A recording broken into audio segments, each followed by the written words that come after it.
CM 365, all about Carnatic music.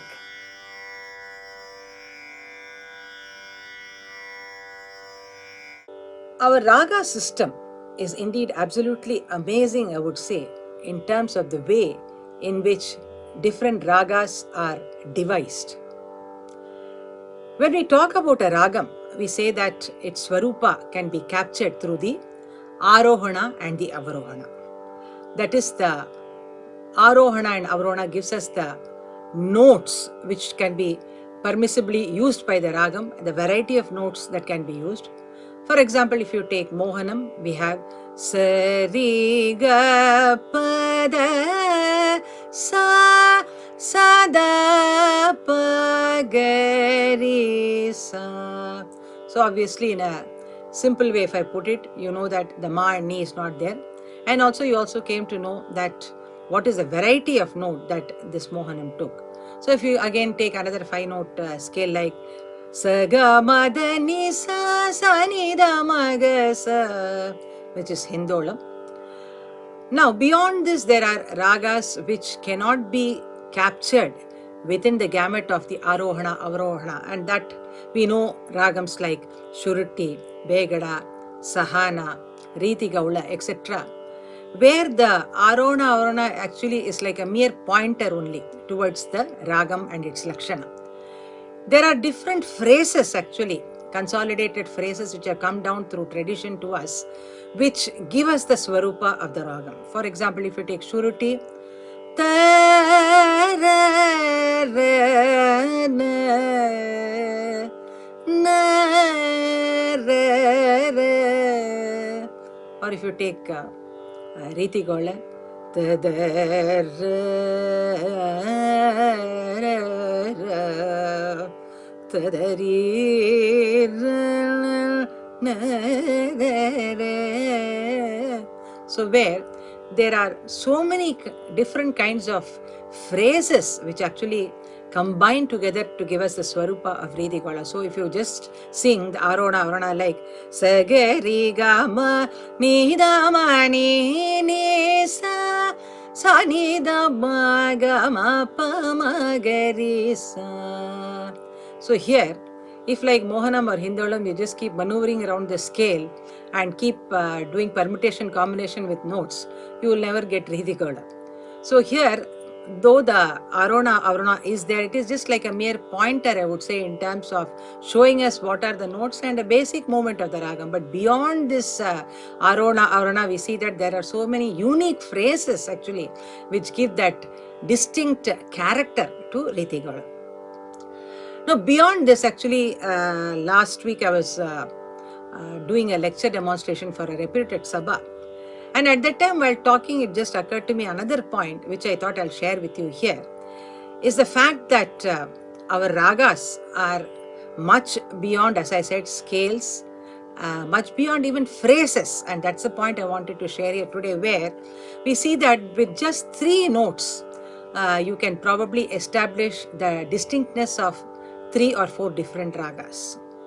And that is again something very, very amazing about our system itself, where you see that, for example, I'll give you the example of Mayamala Gola, where it has got 3 important janyas which I will take here is Lalita, Saveri and Malahari.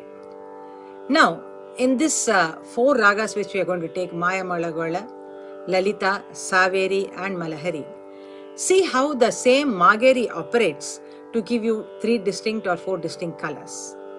Now, in the case of Mayamala Gola, we see that the Magari, the Pa is also there. So, like Pa Pa Ma Pa Da Pa Ma Ma Pa Da Pa Magari. Now, remove the Pa. Just the Magari will take Magari, Magari, Sari, Magari. So, Maga, where the Ga actually starts, its starting point is on the Ma. Magari, Magari Sa. Now, the same Magari in the context of Saveri, if you see, Magari Re, Magari sa. The gamaka on the ga is the kampita kind of a gamakam, and again it's of a very long duration that the gamakam can be employed also here.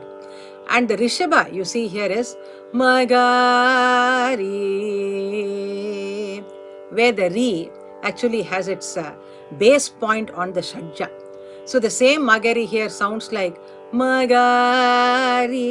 re, and the re here is hanging literally in the support of the sa. Now in Malahari we see that though we have magari, we see that its end point has to come and land on the sa, then only it attains its completeness. Sari magarisa, magarisa, where magarisa, they come in quick succession. There is no hovering or there is no long kind of a gamakam on any note. The ragam itself is basically very scalar in nature, and the magari also falls such that it has to come and land on the sa. Magarisa, that is how it is in Malahari. Now another ragam, Lalita, which is nothing but Mayamalagala without the Panchama. Here you see that the way, the compositions of course again here are the main key, I would say, in terms of helping us understanding the ragam. So in Lalita you see Magari Sa, where actually the ma comes from the da, but since I said we are using only Magari to establish the ragam, Magari Sa, Magari Sa. So it's more like a jaru kind of a gamakam that is happening here. So thus we see that this of course is just one example. You could probably analyze this further and see how many more such ragams which share 3 or 4 similar notes, you know. The notes may be similar, but the way they are operated in terms of the gamakams, the way they are executed actually gives us the indication of what ragam it is. So also here, it is such a sophisticated system, our raga, is that we need not actually traverse the entire gamut of the arona, avarana, or the entire scale to even understand the ragam. Just 3 notes, when rendered properly, when rendered with the right gamakam, will immediately give you an indication of what the ragam is all about. CM 365, all about Carnatic music.